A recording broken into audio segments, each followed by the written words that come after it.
The Oreo cookie. It's iconic, but is it Masonic? I've got the definitive answer right now.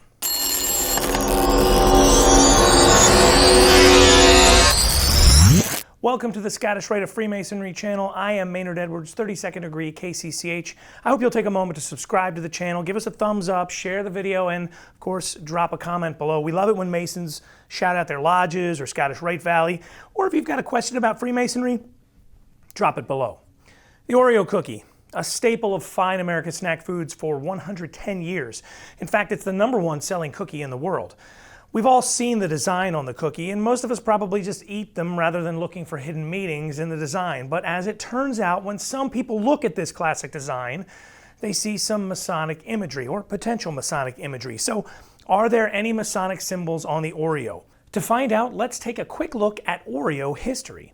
The Oreo biscuit, as it was originally called, was first introduced in 1912 by the National Biscuit Company as a knockoff of the Hydrox cookie, which was a cream-filled chocolate sandwich cookie by the Sunshine Biscuit Company in 1908. So Oreo was the imitator, not the originator.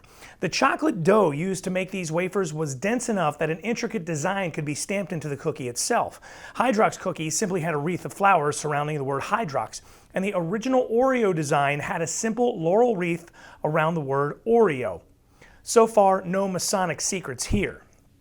But by 1952, the Oreo was ready for a makeover, and the National Biscuit Company turned the job over to William A. Turnier, who produced the design that we know and love today. So let's take a look at this cookie itself. The outside edge of the cookie, it has 90 notches in it. Now 90 is not a particularly Masonic number. Just inside the notches are a series of 12 alternating dots and dashes. Again, nothing particularly Masonic there, and before you ask, it doesn't spell anything in Morse code. I checked. Then we come to the 12 little four-leaf flowers. At least I always thought they were flowers, but some people see these flowers as the cross petit, which is also known as the Templar cross. Now, the cross petit itself is definitely a variation of the Christian cross, and it could be a tip of the helmet to the Knights Templar who did use the cross petit. They used it as a red cross, not a black cross like you'd see on the cookie. And a lot of people do associate Freemasonry and the Knights Templar, even though there's no direct historic connection between the Knights Templar of old and the part of the Masonic fraternity that styles itself the Knights Templar. No real connection there. It's a romantic, not an authentic connection. And we're not going to get into that particular argument in this video.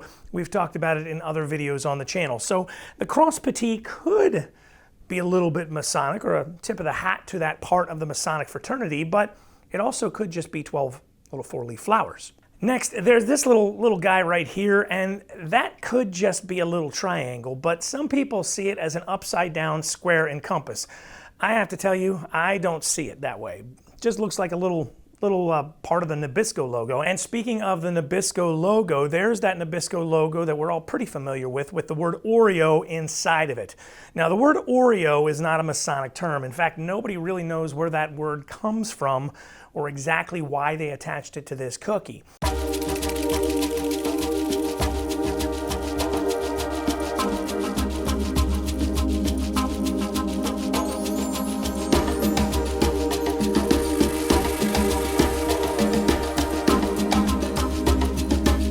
But that Nabisco logo, it does look a lot like the Cross of Lorraine.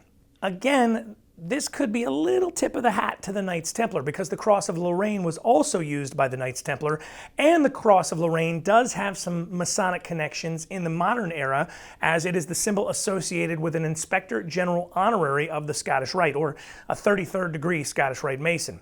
But is that what it's really intended to be? To find out, I sent an email to Bill Turnier, who is the son of William A. Turnier, the designer of the Oreo cookie that we know today.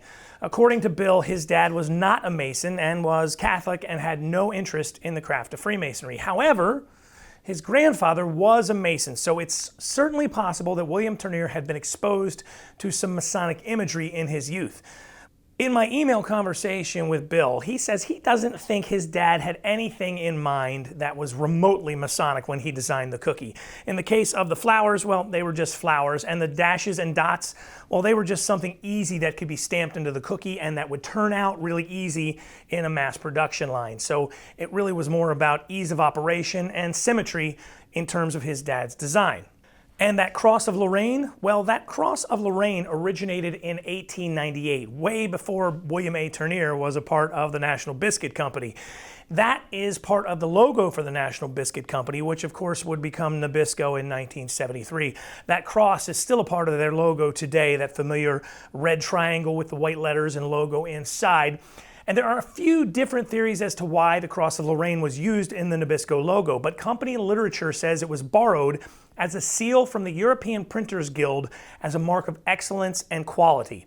But there's no tie to Freemasonry, Masons, or anything even remotely Masonic. So the only thing we can really say that makes the Oreo cookie Masonic is that Freemasons do love to eat them. At least this Freemason does.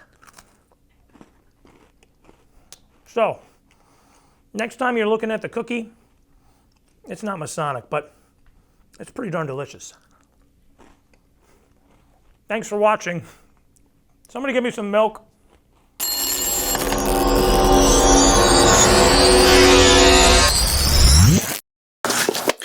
Hey, if you're watching this video and you want to learn how to become a Freemason, click this video right here and it's going to give you a step-by-step process to follow on how to connect with a Masonic lodge. And if you're already a Master Mason interested in joining the Scottish Rite, click this link right here and it's going to take you to the Scottish Rite website where you can sign up to become a Scottish Rite Mason right now.